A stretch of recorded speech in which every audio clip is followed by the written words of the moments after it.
/askreddit. What did your parents teach you that you would never teach your children? Guilt trips. All the damn guilt trips. Got one today from my mother actually. Ugh. I hate my mom for trying to guilt trip me so much. She does it so much that I can tell when she is about to, so I can point it out, which makes her guilt trip me on accusing her of guilt tripping me.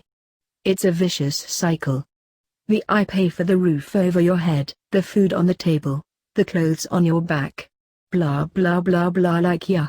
I didn't choose to be born. You knew you'd had to provide those legally defined necessities when you chose to bring me into this world. I was constantly guilted into being grateful for my existence. That parents don't have to apologize if they are wrong because they are parents. I grew up in a big family, and many times one sibling would be blamed for another sibling's action, both by parents or other siblings. If I yelled at sibling A for something sibling B did, I would be made to apologize to sibling A. If my mom yelled at me for something sibling A did, after everything was sorted, I'd ask, "Are you going to apologize to me now?" And she would said, "I don't have to, I'm the adult. I have kids of my own now, and if I do something wrong, I apologize." My parents taught me not to share my feelings. It has taken me a long time to be able to do this. I don't want my kids hiding their feelings. There's some really important lessons I had to learn as an adult about expressing feelings, all because of how my parents treated my feelings. I am not repeating that shit. My kids will know all feelings are valid and that feelings are meant to be spoken about without judgment. If you don't feel that's possible, you should be sure to have a safe person to talk to about it. This happens in cultures where parents consciously or unconsciously encourage and attach their kids' self-worth to their performance and achievements. I come from a Chinese background where my parents are constantly comparing, generalizing, and honestly I just felt judged, misunderstood and disengaged. I'm 18 and I find it extremely difficult to open up and connect with people on an emotional level. Never allowing me to tell my side of the story. When I was getting in trouble, most of the time it was my fault or something I could have done about it. But there were times that there was an honest explanation that would have explained the situation, and it was always talking back. Just give me a freaking second. Oh God, this speaks to me on a visceral level. In my case it was always met with, "Will you stop arguing?" Like, guys, I'm not trying to argue. I'm literally just trying to tell you my side of the story. To this day, at age 32, I still have issues explaining things or making counter-arguments. At work, in my personal life, you name it. I would never compare my kids to other kids. Not only did it make me feel shitty back then, it's made me unnecessarily competitive now, and I seem to compare every little thing of mine with other people's. I feel this. My brother wasn't the best at school. And when he'd get a midterm grade sent home that he was borderline or actually failing a class, there'd be a lot of yelling. I'm not exactly sure what the yelling was intended for. But anyways, when they'd be done yelling at him, they'd come to me to say they're not mad at me, etc. etc. It was awful. I know they probably did it to make sure I wasn't upset that my brother was being yelled at, but instead it just made me feel like my brother resented me for being the golden child and he was the black sheep just because I understood math a hell of a lot easier than him. That as soon as they yelled at him, they came to me about how good I was at school. I hate it to this day. It's still painful to think about. There's no reason to be stressed. Everyone gets stressed, whether it's something big and life-changing or small and inconvenient. Growing up, my sister and I always heard, "You shouldn't be stressed about this. This isn't a big thing to stress over," and stuff like that. Instead of being taught to manage our stress, we've learned to hide it and bottle it up so our parents wouldn't think we're dramatic or something. Instead of teaching kids to not be stressed, I teach them how to manage stress in healthy ways so they can eliminate it or be able to navigate through it easily. To be overly critical of my own body. My mom is otherwise wonderful but very insecure about her weight. She's not overweight at all. I often got comments like those, "Jean, look cute but don't gain 5 pounds," and lectures about how I can't go out around other people without makeup because what will people think? But it's unfortunate because she genuinely believes people are judging her that much. She apologizes every time we video chat if she hasn't put on makeup yet. I was always a tomboy growing up, but my mom and grandma were very persistent on trying to raise me based off of crazy Asian beauty standards and being a proper girl.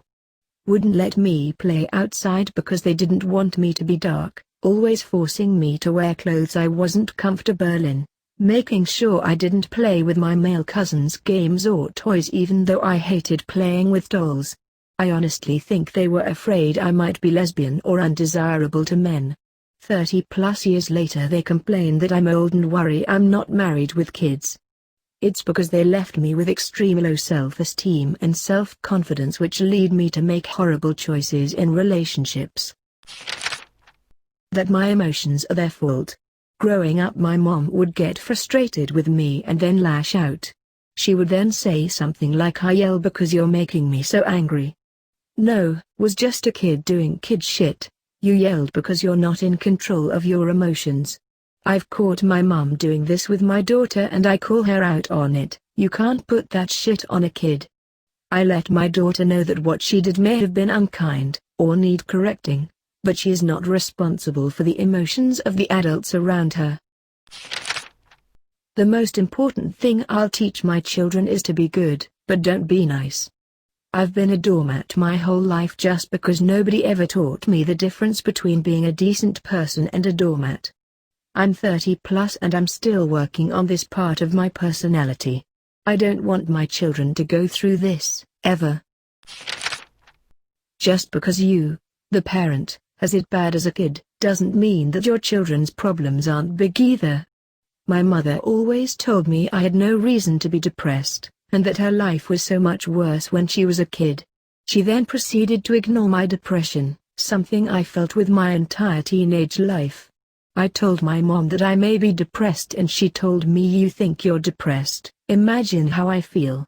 A few years later I told her that I was suicidal, and she basically told me that I actually wasn't, I was just lazy. I don't really know how to phrase this, but, growing up, every argument I ever had with my brother was always totally shut down by my mother. She wouldn't let us fight about anything, and I personally think that's why I can't hold an argument, or even a debate to this day. I never learned how to get my point across, so I can't hold a reasonable argument. 3 sentences in and I'm out of steam, I don't know what to say next, and I feel like I'm about to cry. I've been getting better about it recently, but I wish I had been allowed to learn how to have a back and forth with someone when I was younger. They used to tell me that everything I was doing was wrong, and when I'd apologize, they'd yell at me for being weak. Also, I wasn't allowed to cry. At all. I was taught that crying anywhere just was annoying, and made you a nuisance. I still am damaged from thinking all my life that if I cried everyone would hate me forever. Shaming me for being overweight but failing to teach me good eating habits. A lot of the females in my family have a terrible relationship with food, and that is exactly how I was brought up. My parents would always comment on my weight whenever I started gaining. It took me 26 years to finally have a healthy relationship with food. I basically had to educate myself. To give in when someone guilts you into doing something. I found out later in life that my parents used the guilt trip technique to essentially parent me as a kid. It didn't work on my brother because he's not a people pleaser like I am. I honestly cannot tell you how much this has impacted me as an adult in a very negative way. Never would I use such a technique on my child. Yes, they should feel guilt when they do something wrong, but you should never use that feeling as a weapon to make your child behave or do something. An example for clarification: Dad, take out the trash. Me, I really don't want to take the trash out. Dad, sighs with disappointment, sending me the look, fine, I guess I'll just do it myself. Me, it's okay, I'll do it. I'm now, I basically always say yes, and if I don't want to do it, I essentially make up a huge lie to cover me simply saying no. They would use guilt all the time, then passive-aggressively snipe at each other for using guilt trips. After a couple hours of mutual cold shoulder, silent dinners, and too cheerful interest in putting me under a spotlight, yay only child, it would explode over the dishes and one of them would threaten to leave. I was delighted when they divorced in my early 20s, while my mother and I haven't spoken since the last time she tried to break into my house and kill my pets. My relationship with my father is vastly improved, as is his quality of life as a remarried man. Before I would agree to marry my husband, I told him that if he ever threatened to leave without actually going, don't bother because I'm already gone. I won't live through that again. We've been together 10 years and some serious times without it ever coming up again. We're on the same team. Now we have a toddler, and we are working hard not to pass on anything but the best of our parents. I'm sure we'll come up with some other way to damage our offspring, but guilt trips and visible instability in the home won't be one of them. Instead of telling them to get a real job that makes actual money, allow them to follow their talents and passion in the first place, whatever it may be. I also wouldn't want to judge them on their looks. When my beard grew out for the first time, it almost felt like I was being harassed to shave it off, so I ended up doing it for the longest time. Then when my mom got a haircut, she expected me to say it looks nice, which felt super frustrating. You have no privacy. Or you have privacy until you do something wrong. Then we have every right to go through your things. But then they would go through my journals even when I hadn't done anything wrong. My parents are coming to visit soon and I am going to hide my journals and things I don't want them to see because I don't trust them. And not being able to trust them with things like privacy has bled over into not being able to trust or confide in them today as an adult. I love them, but I don't trust them, unfortunately. The what will people say when you make X decision? This has prevented me from doing a lot of things in life for myself. If you have Asian parents, you will understand this is a big deal because they want their kids to look good to others in the community, so a lot of our decision making even as adults come at the expense of what will some random person think of me if I do this. Help everyone with everything you have. My mother never had much, but she always wanted to help people. I think it was because she didn't have a lot of love when she was a little girl. It never failed, the more she gave, the more they took. She only cut people off if it were to affect me somehow. I remember people all the time would be down on their luck, Mom would help them if they needed a roof, some money, an accountant, whatever. She was an accountant.